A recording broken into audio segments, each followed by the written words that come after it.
আমি খুবই ভাগ্যবান, সেদিন আমার বেঁচে থাকার কথা ছিল, মৃত্যু থেকে অনেক কাছে ছিলাম। আমি আমারই সংসদ এলাকায় আমার নিজের বাসাকে এড়িয়ে পার্শ্ববর্তী আর একটা বাসায় আশ্রয় নিয়েছিলাম। বেশ। তখন চারদিক থেকে মিছিল আসছিল এবং এটা আসলে ছিল প্রধানমন্ত্রী গণভবন কেন্দ্রিক, এবং এটা আমরা অবাক হলাম যে সংসদ এলাকাতেও এটা ছড়িয়ে পড়ে এবং একটা লুটপাটের যে লুম্পেন স্টাইলের কতগুলো ঘটনা ঘটে এবং সেখানে বিভিন্ন ধরনের লোক আসে এবং এদের মধ্যে বেশিরভাগই মনে হয়েছে এটা কোন রাজনৈতিক অভ্যুত্থান, এটা লুটপাটের অভ্যুত্থান। না, একটা কথা জিজ্ঞাসা করি, সে তো আমরা তখন সেটা দেখলাম এবং মাননীয় প্রধানমন্ত্রীকেও যে বাসাতে ছিলাম তারা সে বাসাতেও হামলা করে। আচ্ছা। তারা জানতো না যে সেখানে আমি আছি। আচ্ছা।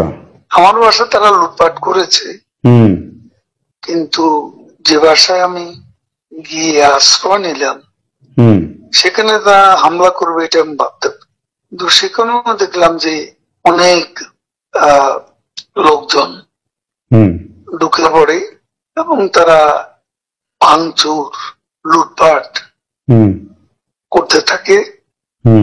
আমি আমার স্ত্রী সহ আমরা বাথরুমে ঢুকিয়ে যাই, অনেকক্ষণ ছিলাম, প্রায় 5 ঘন্টা। তারপর একটা পর্যায়ে এরা তো ওই বাথরুমের ভিতর সেখানেও কমোড বেসিন এগুলো তো লুটপাট করেছে সব জায়গায়। সেগুলোর লোভে প্রথমত তাদেরকে আমার ওয়াইফ সেই বাথরুমের মুখে দাঁড়িয়ে বারবার বলছিল যে আমি অসুস্থ, এ কথা বলে তাদের ফিরিয়ে দিচ্ছে। তো একটা পর্যায়ে তারা এই বাথরুমে যেগুলো আছে সেগুলো লুট করার জন্য জোরপূর্বক প্রবাসের হুমকি দেয়। তো সে সময় আমার ওয়াইফ জিজ্ঞেস করে যে কি করবো, খুলে দাও যা হবে। তারপরে 7-8 জন ছেলে ঢুকলো, তার খুবই আক্রমণাত্মক দৃষ্টিভঙ্গি মনোভঙ্গি নিয়ে। তখন হঠাৎ তারা আমার দিকে তাকায়, আমার দিকে তাকিয়ে আপনি নেত্রী চলে গেল, আপনি জাননি কেন? আমি কিছু বলছিলাম। তারপর এই ছেলেদের মধ্যে কি ভাবের উদয় হয়েছে জানি না, তারা আমাকে বলে আপনার ছবি তুলবো। তারপর আমার ছবি তুলতে শুরু করলো, সেলফি নিচ্ছিল, ছবি তুলছিল। এরা ছাত্ররা অনেকে আমাকে চেনত, কি কারণে তারা তখন আক্রমণাত্মক যে মনোভাবটা ছিল সেটা নিয়ে এসে শীতল হয়ে গেল। এরা ঠান্ডা মাজাজে তখন কথা বলছিল। আচ্ছা। এদের মধ্যে আবার এক পর্যায়ে একটা গ্রুপ, তারা চেয়েছিল আমাকে রাস্তায় সেনাবাহিনী হাতে তুলে দিতে, কেউ কেউ আবার এটাও চেয়েছিল যে জনতার হাতে তুলে দিতে। এটা অবশ্যই তখন একটা মানসিক ভাবে ভেতরে ভেঙে পড়েছিলাম।